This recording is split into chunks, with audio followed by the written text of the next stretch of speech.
दोस्तों, क्या आप जानते हैं कि सोलर सिस्टम के सैयारों में मरकरी सबसे छोटा सैयारा है और वक्त गुजरने के साथ साथ ये मजीद छोटा होता जा रहा है। इसके बरक्स जुपिटर जिसामत में इतना बड़ा है कि हमारे सोलर सिस्टम के तमाम सैयारे बैक वक्त इसमें समा सकते हैं। हम कुर्रे अर्ज यानी जमीन पर रहते हैं, इसलिए हमें खला में मौजूद सैयारों के बारे में इतनी मालूमात नहीं। लेकिन क्या आपने कभी सोचा है कि सोलर सिस्टम के बाकी सैयारे कैसे नजर आते होंगे? वहां पर हवा पानी है भी या नहीं, और इन सैयारों की आबो हवा कैसी होगी?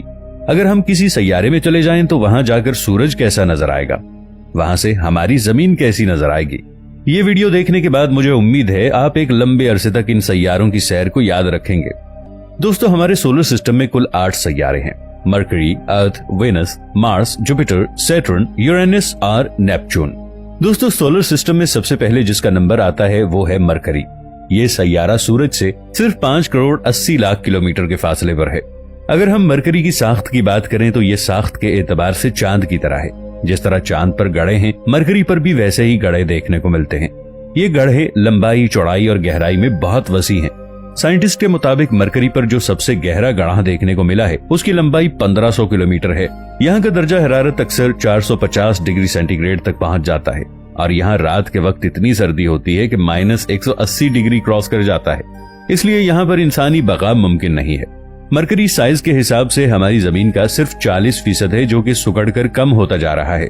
साइंटिस्ट के मुताबिक पिछले 4 बिलियन साल में यह सैयारा 14 किलोमीटर तक सुकड़ चुका है। क्या आप जानते हैं कि मरकरी के सुकड़ने की असल वजह क्या है? तो दोस्तों, मरकरी के घटने की असल वजह इस पर पड़ने वाली सर्दी है। आपको ये सुनकर हैरानी होगी कि मरकरी सूरज के बहुत करीब तरीन है, लेकिन ये फिर भी गर्म तरीन सैयारा नहीं है। अब बात करते हैं प्लैनेट वेनस की। ये सैयारा सूरज से तकरीबन 10 करोड़ 80 लाख किलोमीटर तक दूर है। इस सैयारे की खासियत यह है कि यह सैयारा अपने मदार में उल्टी साइड पर गर्दिश करता है। यह हमारे सोलर सिस्टम का गर्म तरीन सैयारा है। इसकी बैरूनी सतह सल्फ्यूरिक एसिड की मोटी तहों से ढकी रहती है। इस सैयारे की एक और खासियत यह भी है कि इसमें कार्बन डाइऑक्साइड मौजूद है और इसी कार्बन डाइऑक्साइड की वजह से ग्रीन हाउस इफेक्ट बनता है, जिसकी वजह से हम सूरज की गर्माइश को ज्यादा महसूस नहीं करते। इस सैयारे के बहुत से मकामात पर आतिशफशां भी वाक़ हैं और इसकी सतह भी इन्हीं आतिशफशां से मिलकर बनी है। अगर हम इस सैयारे पर सफर करना चाहें तो हमें ऐसा मालूम होगा कि हम समंदर की सबसे निचली तह पे चल रहे हैं। अगर हम इस सैयारे को मजीद दरियाफ्त करने के लिए कोई मशीन भेजें तो वो ज्यादा अरसे तक कायम नहीं रह सकेगी, क्योंकि इस सैयारे पर मौजूद तपिश उस मशीन को पिघला देगी। इसके बाद बारी आती है हमारी जमीन की। हमारी जमीन वाहिद एक ऐसा सैयारा है जिस पर जिंदगी मुमकिन है। तो दोस्तों, मुझे उम्मीद है कि आप जमीन के बारे में सब कुछ जानते होंगे, लिहाजा अगले सैयारे की तरफ बढ़ते हैं। दोस्तों, अगर हम मार्स की साख्त की बात करें तो साख्त के एतबार से ये सुर्ख रंग का है और इस पे पाई जाने वाली मिट्टी भी सुर्ख रंग की है। इसलिए देखने पर यह हमें सुर्ख गेंद की तरह नजर आता है। ये सैयारा ठंडा और हल्का है और इसमें आयरन की मिकदार काफी है। इसलिए जमीन के बाद मार्स एक ऐसा सैयारा है जिस पर जिंदगी के आसार दिखाई देते हैं। ये सूरज से 28 करोड़ 20 लाख किलोमीटर दूर है। इस सैयारे की सतह पर पानी ज्यादा देर तक नहीं ठहर सकता। अक्सर इस सैयारे पर तेज हवाएं चलती रहती हैं और धूल मिट्टी उड़ती रहती है। इसका माहौल हमारी जमीन के रेगिस्तान से मिलता जुलता है। दोस्तों, अब बात करते हैं जुपिटर की। जुपिटर हमारे सोलर सिस्टम का सबसे बड़ा सैयारा है। ये सैयारा देखने में बहुत खूबसूरत नजर आता है। इसकी साख्त हाइड्रोजन और हीलियम से मिलकर बनी है। इसकी गहराई का अंदाजा हमें इस बात से हो सकता है कि हमारी जमीन जैसी कई जमीनें इसमें फिट आ सकती हैं। ये सैयारा गैस से भरा हुआ है। इसमें थोड़ी सी मिकदार में एमोनिया और मेथेन भी शामिल है। अब हम जिस सैयारे की बात करने जा रहे हैं वो है सैटर्न। जुपिटर की तरह सैटर्न भी गैस से भरा सैयारा है। इस सैयारे में भी बेशुमार गड्ढे हैं जो बर्फ और चट्टान के टुकड़ों से मिलकर बने हैं। इसकी सतह 75% हाइड्रोजन और 25% हीलियम जैसी गैसों से मिलकर बनी है। जुपिटर के बाद ये हमारे सोलर सिस्टम का सबसे बड़ा सैयारा है। इस सैयारे की एक खासियत यह है कि इसके अपने बहुत से चांद हैं जो 80% से ज्यादा दरियाफ्त किए जा चुके हैं। अब हम बात करते हैं यूरेनस की। ये सैयारा हमारी जमीन से 4 गुना बड़ा है। इसमें हीलियम, मेथेन, पानी और अमोनिया की थोड़ी सी मिकदार शामिल है। ये सोलर सिस्टम के सैयारों में सर्द तरीन सैयारा है। इसमें 83% हाइड्रोजन और 15% हीलियम है। इसका दर्जा हरारत 224 डिग्री सेल्सियस तक पहुंच जाता है।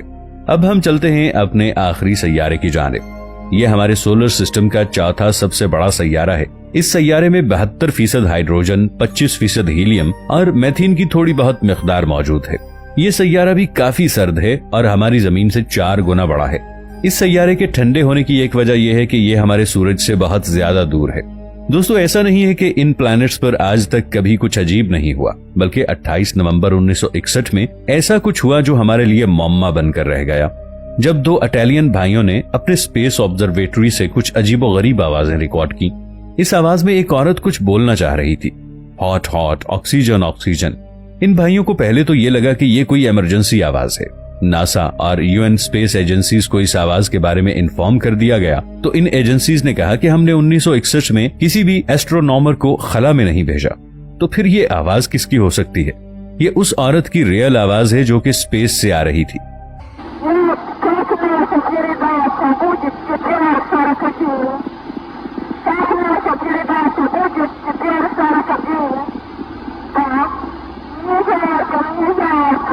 The mystery of the blinking star. 2016 में कैनेडियन एस्ट्रोनॉमर ने हमारी मिल्की वे गैलेक्सी में कुछ ऐसा खौफनाक देखा।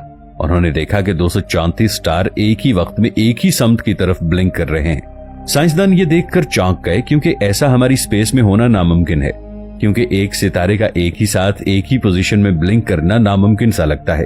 और आज भी 234 ब्लिंकिंग स्टार्स का मुअम्मा अभी तक हल नहीं हुआ। कुछ लोगों का ये कहना है कि हो सकता है ये एलियन की तरफ से भेजा गया कोई सिग्नल हो। The sound of black hole. Black hole की तस्वीर तो हमने 2019 में देख ली थी, लेकिन साल 2003 में एडवर्ड मोर्गन MIT ने एक्सरे ऑब्जर्वेटरी से ब्लैक होल के एक्सरे सिग्नल्स को ऑडियो फॉर्म में कन्वर्ट किया, जिसे एक इंसान अपने कानों से सुन सकता था।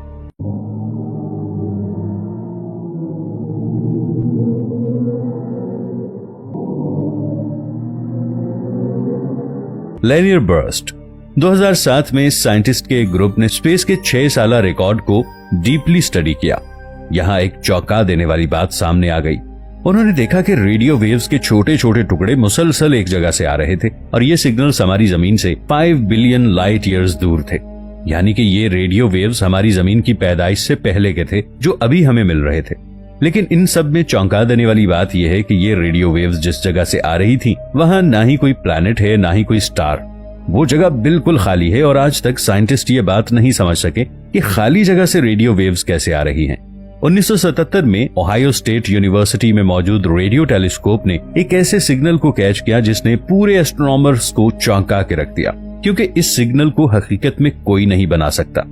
ये एक आर्टिफिशियल सिग्नल था, और कहने में ये बात आती है कि ये सिग्नल किसी एलियन ने बनाया था। जिस एस्ट्रोनॉमर ने इस सिग्नल को तलाश किया था, तब उन्होंने अपने पेपर की एक साइड पर वाव लिख दिया, इसीलिए इस सिग्नल का नाम भी द वाव सिग्नल पड़ गया।